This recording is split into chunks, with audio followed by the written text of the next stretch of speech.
ನಿನಗಾಗಿ ಕಾಯುತ್ತಿದೆ.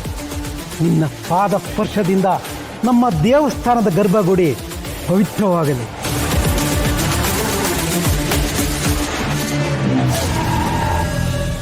ಸ್ವಾಮಿ, ನಮ್ಮ ತಾಯಿ ತೀರೋದಾಗ ನಾನು ಇನ್ನೂ ಚಿಕ್ಕವಳು. ಅವಾಗ್ಲೇನೆ ನಾನು ಇಲ್ಲಿಗೆ ಬರ್ತೀನಿ ಅಂತ ಅವ್ರಿಗೆ ಗೊತ್ತಿರೋದಕ್ಕೆ ಹೇಗೆ ಸಾಧ್ಯ? ಅವ್ರಿಗೆ ಭವಿಷ್ಯ ಗೊತ್ತಿತ್ತಾ ಅಥವಾ ಇದೆಲ್ಲ ಬರೀ ಕಾಕತಾಳೀಯನ? ಅಮ್ಮ, ನಿನ್ನ ತಾಯಿಯ ಬಗ್ಗೆ ನಿನಗೆ ಏನೂ ತಿಳಿದಿಲ್ಲ. ಯಾವ ವ್ಯಕ್ತಿಯನ್ನು ಕೇವಲ ತಾಯಿ ಅಂತ ಅಂದುಕೊಂಡಿದ್ದೀಯೋ ಅವರು ಪ್ರಕೃತಿಯ ನಿಗೂಢ ಶಕ್ತಿಯ ಭಾಗವಾಗಿದ್ದರು. ಕಾಲ ಬಂದಾಗ ನೀನು ಅವರನ್ನು ಚೆನ್ನಾಗಿ ತಿಳಿದುಕೊಳ್ಳುತ್ತೀಯ. ಅವತ್ತೇ ಅವರ ಪೂರ್ತಿ ಸತ್ಯ ನಿನಗೆ ದರ್ಶನವಾಗುವುದು.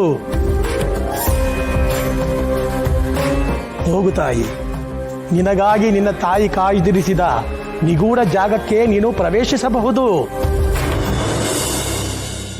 ಆದರೆ ಒಂದು ಮಾತು ನೆನಪಿರಲಿ, ನೀನು ಆ ಪವಿತ್ರ ಡಮರುವನ್ನು ಪಡೆಯುವುದಕ್ಕೆ ಖಂಡಿತ ಪ್ರಯತ್ನಿಸಬಹುದು. ಆದರೆ ಆ ಡಮರು ನಿನ್ನನ್ನು ಸ್ವೀಕರಿಸುತ್ತದೋ ಇಲ್ಲವೋ ಎನ್ನುವುದು ಬೇರೆ ಪ್ರಶ್ನೆ.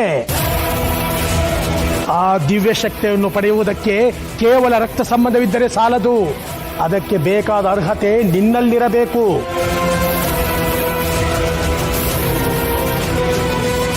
ಡಮರು ನನ್ನ ಸ್ವೀಕರಿಸೋದು ಅಂದ್ರೆ ಹಾಗಂದ್ರೆ ನನ್ಗೆ ಅರ್ಥ ಆಗ್ತಿಲ್ಲ. ಈ ಪ್ರಶ್ನೆಗೆ ಉತ್ತರ ನಾವಲ್ಲ, ಆ ದೇವಸ್ಥಾನದ ಒಳಗಿರೋ ಪರಮೇಶ್ವರನೇ ನೀಡುತ್ತಾನೆ. ಒಳಗೆ ಹೋಗು, ನಿನಗೆ ಎಲ್ಲ ಗೊತ್ತಾಗುತ್ತದೆ.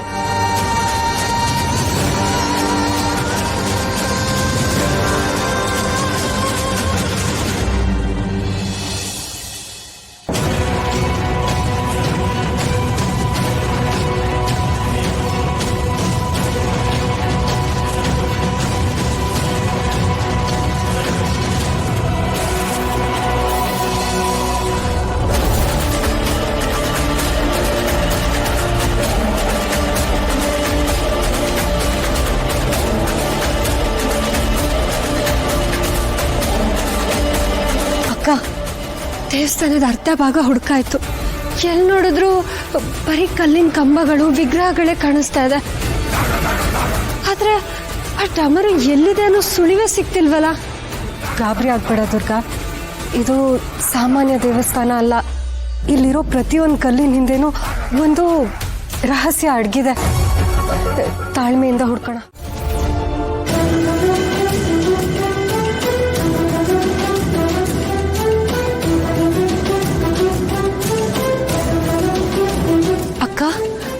ಇಲ್ಲಿ ನೋಡು, ಗೋಡೆ ಮೇಲೆ ಹಾವಿನ ಕೆತ್ತನೆಗಳಿದೆ.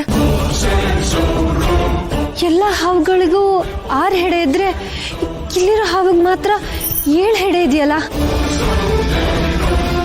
ಹಾಗಾದ್ರೆ ದುರ್ಗಾ, ಇದು ನಮ್ಮ ರಹಸ್ಯದ ಜಾಗಕ್ಕೆ ಹೋಗೋ ದಾರಿ ಇದೆ ಅಂತ ಅನ್ಸುತ್ತೆ. ಆ ಹೆಚ್ಚಿರೋ ಹೆಡೆನ ಒಂದ್ಸಲ ಮುಟ್ ನೋಡು.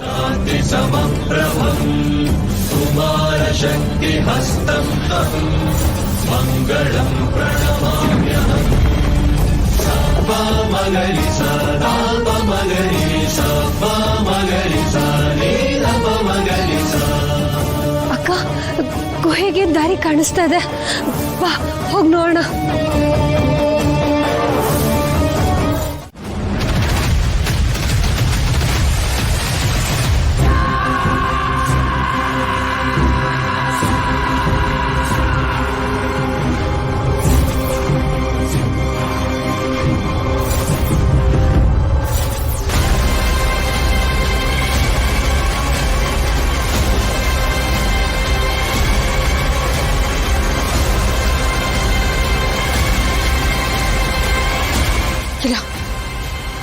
ಇಲ್ಲ, ಸಾಧ್ಯನೇ ಇಲ್ಲ.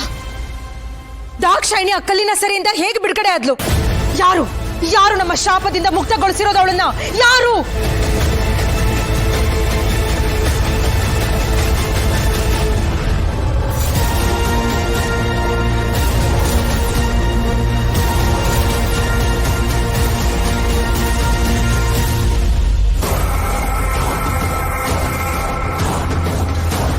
ಹೇಗೆ ಹೇಗೆ ಸಾಧ್ಯ ಇದು? ಅಮ್ಮ ಅಮ್ಮ ಮಂಜರಿ ಅಮ್ಮ, ನನ್ನ ಮಂತ್ರಗಳು ಯಾವುದು ಅವಳ ಮೇಲೆ ಕೆಲಸ ಮಾಡ್ತಾ ಇಲ್ಲ. ಯಾಕೆ ಯಾಕೆ ಹೀಗಾಗ್ತಾ ಇದೆ? ಮಾಳವಿಕ, ಸ್ಥಿಮಿತ ಕಲ್ಪಬೇಡ. ಒಬ್ಬ ವ್ಯಕ್ತಿಯನ್ನ ವಿಗ್ರಹವನ್ನಾಗಿ ಮಾಡಲು ಆ ಅಘೋರ ತಂತ್ರವನ್ನ ಜೀವನದಲ್ಲಿ ಒಮ್ಮೆ ಮಾತ್ರ ನಾವೊಬ್ಬರ ಮೇಲೆ ಪ್ರಯೋಗಿಸಬಹುದು. ಪದೇ ಪದೇ ಅಸಾಧ್ಯ. ಯಾರೋ ಆ ಪವಿತ್ರ ಡಮರು ಬಾರಿಸಿ ದಾಕ್ಷಾಯಿಣಿನ ಶಾಪದಿಂದ ಮುಕ್ತಗೊಳಿಸಿದ್ದಾರೆ. ಈಗ ಆ ಶಾಪ ನಮ್ಮ ಕೈಲಿಲ್ಲ. ಅಮ್ಮ ಅಮ್ಮ, ಏನ್ ಹೇಳ್ತಾ ಇದ್ದೀರಾ? ಆ ಡಮರುನ ಬಾರಿಸಿದ್ರ? ಯಾರಮ್ಮ ಅದು? ಅಂಬಿಕಾ ಮತ್ತೆ ದುರ್ಗಾ.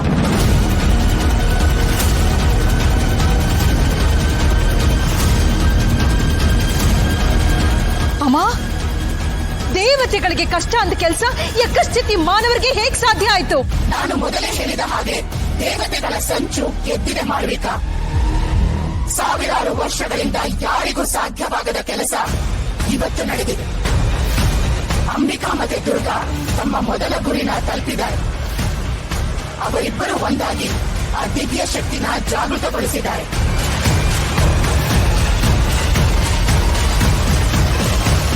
ಅಲ್ಲಮ್ಮ, ಅವರಿಬ್ಬರಿಗೂ ಇಷ್ಟೊಂದು ಶಕ್ತಿ ಎಲ್ಲಿಂದ ಬಂತು? ದಾಕ್ಷಾಯಿಣಿ ಬಿಡುಗಡೆ ಆಗಿದ್ದಾಳೆ ಅಂದ್ರೆ ಅವಳು ನಮ್ಮನ್ನ ಸುಮ್ಮನೆ ಬಿಡ್ತಾಳ? ಏನಮ್ಮ ಈಗ ಏನಮ್ಮ ಮಾಡೋದು ನಾವು?